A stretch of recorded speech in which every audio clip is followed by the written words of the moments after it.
Hey there, welcome to Millennium Milestone Presents, a site dedicated to storytelling in books, movies, video games, and other exciting genres where a middle-age crisis is a perfectly good excuse for a high body count, which, let's be honest, is way cheaper than therapy. Just when you thought it was safe to underestimate the quiet suburban dad again, Hutch Manziel is back. The body count is set to rise. The 2021 sleeper hit Nobody turned Better Call Saul's Bob Odenkirk into a bona fide action star overnight. Now he's reteaming with the legendary Christopher Lloyd, the effortlessly cool RZA for Nobody 2. The first film was a masterclass in brutal choreography and dark humor, but can the sequel recapture the lightning in a bottle that was the original? Let's load up and find out. But before we get further along, please remember to like, share, and subscribe and comment on my thoughts on this film, or I'll send Chuck Norris to collect.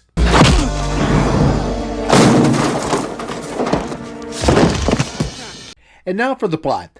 After the events of the first film, Hutch has to pay off the debt he owes after destroying a Russian bank. Wanting a break to be closer to his family, he heads to Plumberville with them, promising Becca to leave his life as nobody for a simple vacation. Nothing could possibly go wrong. Right? Wrong. Well, nobody's perfect, and nor is Hutch, who finds himself caught in a sticky situation where his son gets into a fight with another boy at an arcade. The incident leads to him and his family being asked to leave, but only escalates when one of the employees touches his daughter's head as they walk out. Clearly having not attended a single anger management class, Hutch feels the need to defend his family's honor and beats up the employees and the rest of his goons. This in turn brings in local law enforcement that arrests him and his son, drawing more attention than Hutch had intended.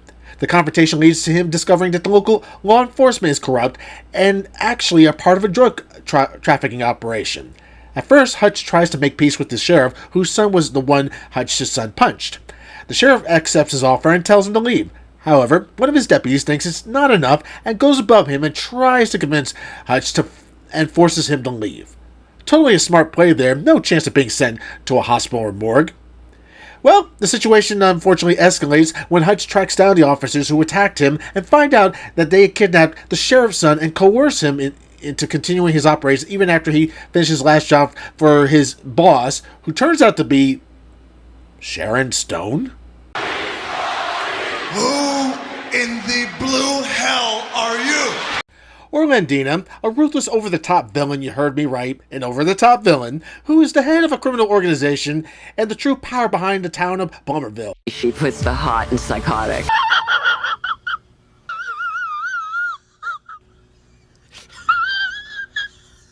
Now, to be fair, Sharon Stone has been in psychotic villain mode before in previous films, so this is not a stretch for her to do something like this.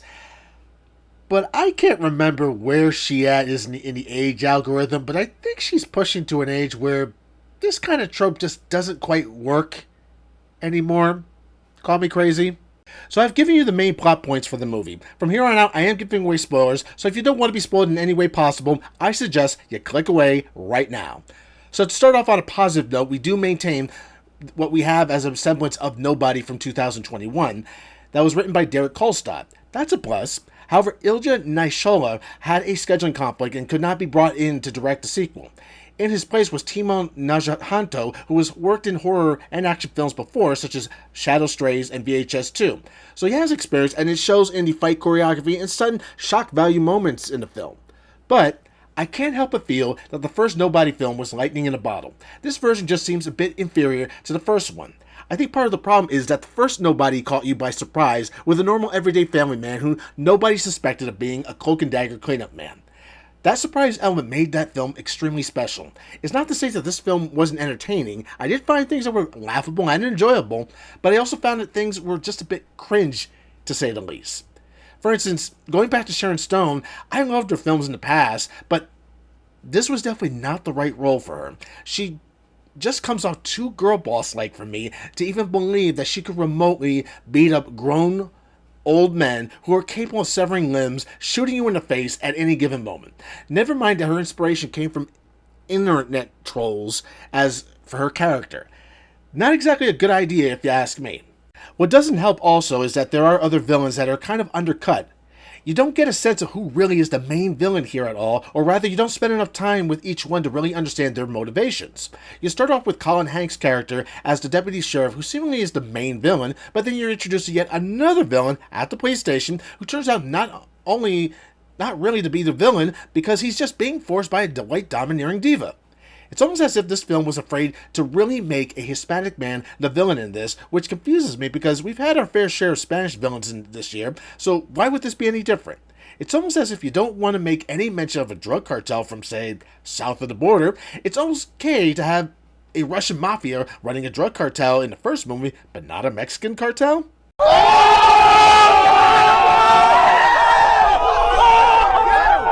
Now again, this is an action comedy in some sense. It's not to be taken 100% serious, but I can't help feeling that there were opportunities to make this so much more and they just missed the mark. The first Nobody film had a special element of letting us into the character of Hutch. There was witty dialogue and banter amongst him and the villains that he beat up that you felt something for the character each time. It had the same feeling that you got when you first got to know John Wick. Ironically, a movie that was written by Derek Kolstad as well. It had heart and soul.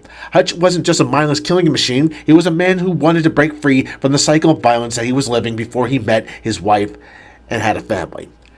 I think the part that I might have been the most disappointed was mostly the second half of the film, perhaps the climax more so, when you have to do what was done in the previous film, a shoot 'em up at an amusement park, which is part A-Team, part John Wick in action. Just severely less impacted. Then you also end up having to have Sharon Stone's character be the one to carry the rest of the film all the way to the end with no other villains to kind of play off of and make this even more significant. Wait!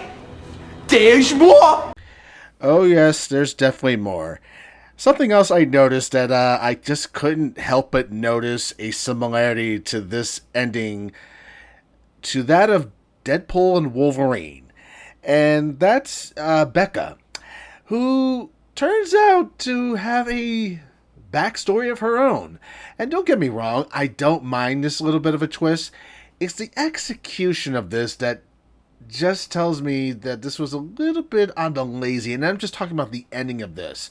And I know I have a little bit of a justification in having a judgment on this, because if I understand from the writer of this movie, they don't actually write out their endings for the third act like they do the first and second acts. So here's a spoiler for this one. Becca is an assassin herself who has been trying to avoid doing the same thing her husband does, and shows up at the very end killing the main villain, Sharon Stone's character, which that also destroys her credibility in this, with a tranquilizer gun that goes right through her eye. God damn it! You can't make this shit up! Now again, to be fair, I get this as a comedy action film, so it's not to be taken 100% serious, as I already mentioned early on. But again, this is where lazy writing can kind of land you in little bit of a problem with your movies. Despite that, I did enjoy Nobody 2 for the most part. It's not a perfect film, but it doesn't really sum up what we got in the first film as well. Overall, I would give Nobody 2 a rating of just mid, I would say, or meh. It's not bad, just not great. But maybe you guys think this film was a little bit better in your opinion. Maybe there's things I missed that maybe help me understand this a little better. Why don't you let me know that as well? Like, share, and subscribe. And as always, you best better believe I'll be back.